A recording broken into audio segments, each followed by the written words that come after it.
All right, welcome everybody. So we are at Money Matters. I'm Hong Lu. It is December the 2nd. It is crazy how fast this year's completely gone by. And I know Christmas is coming because we just got our Christmas lights put on the front porch around the entire house. So yeah, it's definitely getting the sense that Christmas is here. So we will get into today's calculation. And it's an interesting calculation because it was one that I stumbled upon a couple of months in now. And it was like, wait a minute, I've been in real estate 25 years and I didn't even know that this existed. So I'm super excited to share it with you.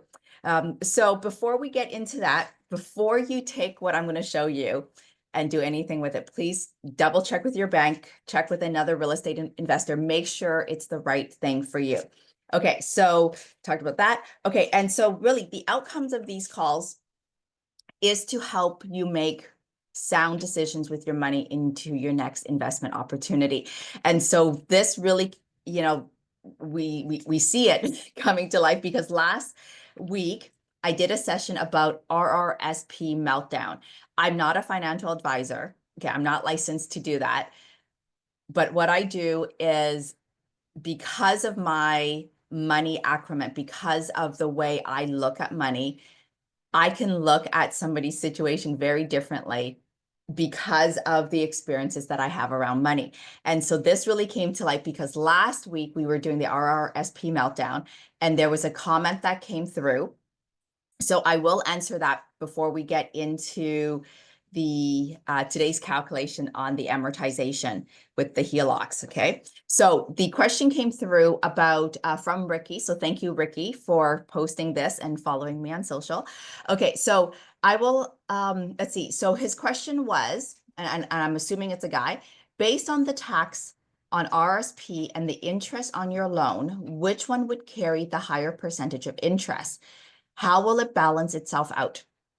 So I would suggest that if you did not see last week's session, go back on Facebook, find it, watch it. I'll also include a link for it here. We also post our videos on YouTube as well, so you can find the content on YouTube. And if you're following there, then you'll get notified every single week when we do one of these posts, which is every single week. Okay, so to answer that question, I want to be a little bit like cheeky here and say it depends. Okay, so if you've ever talked to a lawyer, an accountant, or a financial advisor, that's always what they tell you. It depends. Okay, so it depends, Ricky. Okay, so a couple of things here. The taxes that you have to pay on your RRSP withdrawal when you do this meltdown, it is based on your taxable income at that time that you make that withdrawal, that year that you make that withdrawal. So think of it as a one-time locked in sort of, like it's a stagnant number based on that situation that you're in that year. Okay. Whereas when you take out money somewhere else and you're making a business investment, like where you're buying real estate or a business or stocks or something like that, that investment should be with a long-term horizon. If you're doing the investment for 1 year and then you're going to pull out this cash and use it to pay off your investment, you need to consider, okay, does it make sense to do that? So your question is very, very valid. So usually when I do my investments, it's not just for 1 year, it's for 5 years, 10 years down the road. It's where we're taking a property, we're doing some sort of forced appreciation on it, and then we pull that cash out and we go doing another investment. So there's always some interest on a loan that we need to pay off. Okay. So that's why this RRSP meltdown makes sense, because as you're pulling funds out of your RSP, you're using that funds to write off against some expenses that you have on a loan that you're taking out.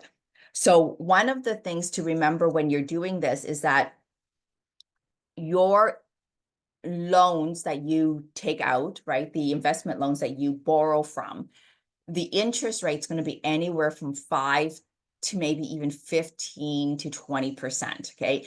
Those loans that I'm talking about are like private lending or second mortgages or something like that. And those can be really high, like anywhere from 12 to 18.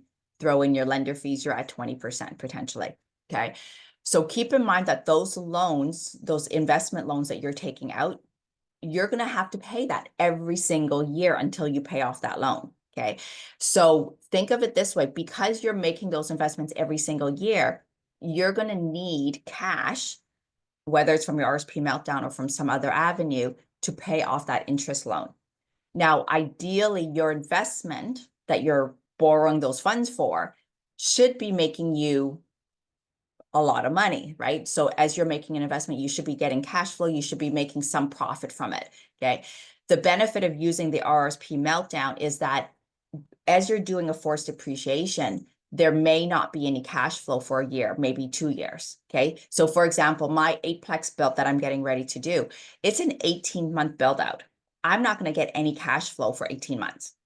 Okay. So if I'm going to be I'm going to be borrowing to pay for the soft costs for the construction, right? Until we get the construction loan. So there's about 18 months there where I'm not going to be making any cash flow on this opportunity, but I still have the interest expense that I have to pay, the loan interest expense, okay? So we're doing an RRSP meltdown would allow me to pay that loan interest off without using up some of my other cash from other resources, okay? And then once that project is up and running, the tenants are moved in. Well, I've got 8 units now.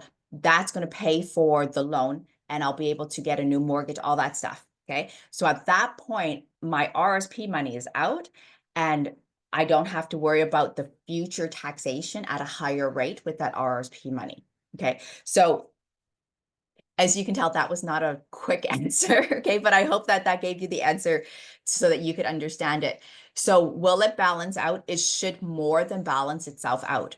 Your withdrawal from your RSP meltdown is a one-time taxation amount, whereas your investment should be years and years and years and years. So the long-term gain with this is that all of the investments, all of the interest, all the cash flow that you make from your investments should be way higher than whatever penalty, whatever taxation you will see from pulling your RSP money out early.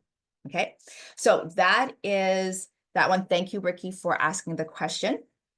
Okay, so we are going to get into the HELOC amortization. So this is something that I came across recently. And of course, I was like, oh, wow, I didn't know that. So as you can see, even with 25 years of experience, you can still learn new things. And, if you're open to it, there's always something new to learn. So let me bring up the Excel sheet, because in today's environment, when interest rates are going up, or actually, well, they're going down now, but they were going up. So it's one of those things where if you have to find cash flow in some way, this is one of the ways that you could do it. Okay, because what's happening is that, and this is especially going to affect individuals who are now looking at refinancing in the next 6 months, especially if you've had a fixed mortgage for 5 years. You got a mortgage at like 2.5%, 3%. And then now in January, December, February timeframe, you're going to look at refinancing. Well, now if you're refinancing, your mortgage rate is going to be almost potentially double what you had for the last 5 years, which means your monthly payment is going to increase significantly, if not almost double. Okay. It shouldn't double if you're just refinancing. Okay, but in some cases, I've seen the rates, the monthly payments go up by 50 to 100%, depending on your situation. So let's go through this, because this is one idea on how you can pull out. It's not really pulling out. Let me phrase that. It's a way to decrease your monthly expenses so that you can have a little bit more breathing space in terms of cash available from your 9 to 5, from your other sources of income. Okay, it doesn't give you extra cash. Okay, so it's a perception here.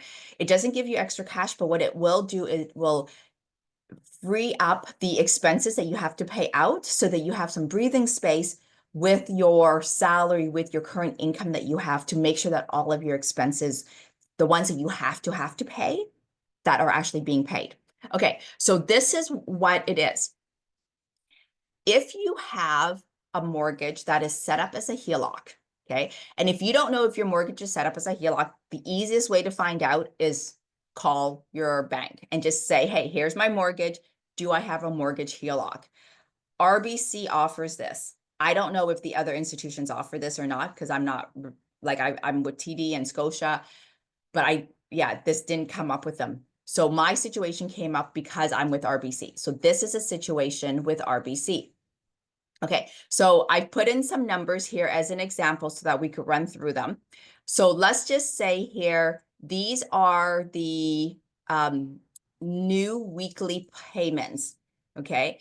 And I highly encourage you, if you can, to convert your payments to accelerated weekly or accelerated biweekly.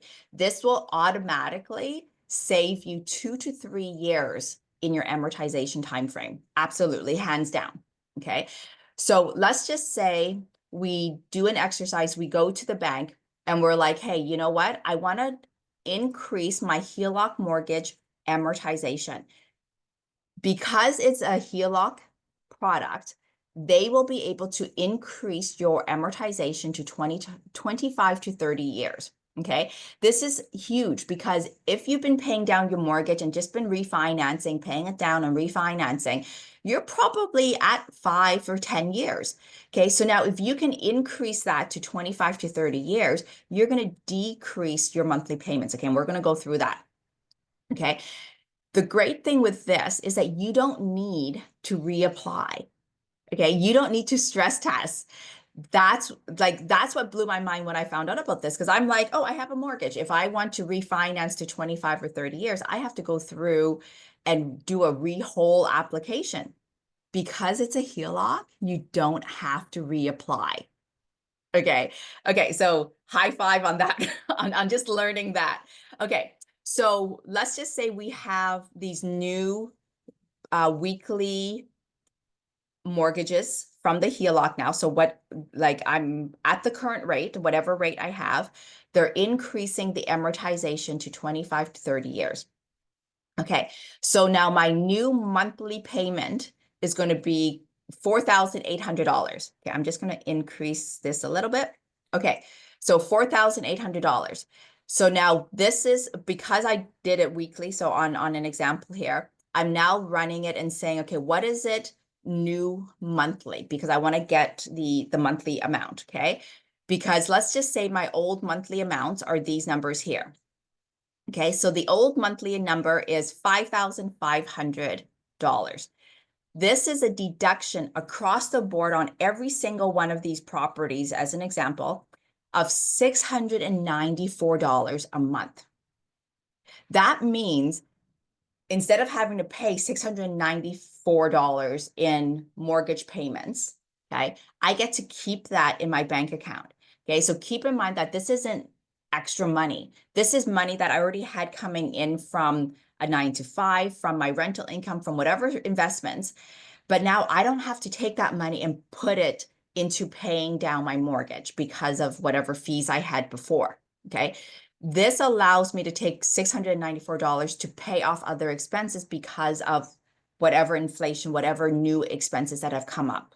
Okay, especially if you've got a lot of properties and you've got some properties where you've had to refinance already at the new higher rate. Okay, so now keep in mind that because you're freeing up the space, okay, because you're increasing the amortization, there's a couple of things that you do want to consider with this. Okay, the one thing that you want to consider, and I put the note here, is that because you now have a longer amortization, you now have a longer time that you need to pay this interest off. So what happens with that now is your interest, your total interest that you have to pay to the bank or to your lender is going to go up. Okay. Just because your payment's gone down doesn't mean that now you're paying less interest overall. Because you've got more years now to pay it off, okay, the bank's actually making more money off of you. Okay, so keep in mind, like one of the things that I'd like to teach as a myth within my mortgage paydown program is that the bank's your friend. Okay, they are not your friend. Okay, they are doing this because they're actually making way more money off of you. The longer it takes you to pay off your mortgage, okay, whether it's an investment property or not, it doesn't matter. They will make more money off of you. Okay. So I did not calculate that in here. So that's fine. So the other thing to keep in mind, and I'm not sure if this came through, is that because you're decreasing your payments, okay, so in this case, it went down by 129, this case, it went down by $123, and that's per month. Okay, so in this case, I'm decreasing my expenses overall. So yes, I'm decreasing my expenses, but what's happening is that the principal portion has gone down, okay? And the interest amount that I would have to pay at that time has gone down, okay? But think of it this way, my principal interest has gone down. So that means that I have more principal to carry for a longer period of time, which is how the bank's going to make more money. Okay, so that is a strategy that if you can utilize may make sense for you, okay? Especially if you're looking for a way to free up some extra cash flow. Okay, the other thing to keep in mind is that even if you're not looking at freeing up cash flow, this may be a good idea because if you have an investment property, it is not in your best interest to pay off that investment property as quickly as possible. You want to actually be able to take that cash. So this $690, let's say, I can now take that cash, go and invest it somewhere else, like say stocks or into a business, and make 10, 15% on this money. Okay. Whereas a mortgage is, 3, 5% even. Okay. So that's the way to think about this. Even if you don't need the cash flow, if you can do this, it makes sense because now you're going to take out $700 a month, go buy stocks, let's say. And if you know how to do stocks and you can make 20% on that stock, okay, so now you're going to be piling up more capital. And then when you have a big enough chunk for your next down payment, you pull all of that out and go and make your next investment. Okay, so I hope that makes sense. If it doesn't, please put in a chat and let me know. Okay, thank you everybody for watching and hope you got some great info from all of this. Thank you.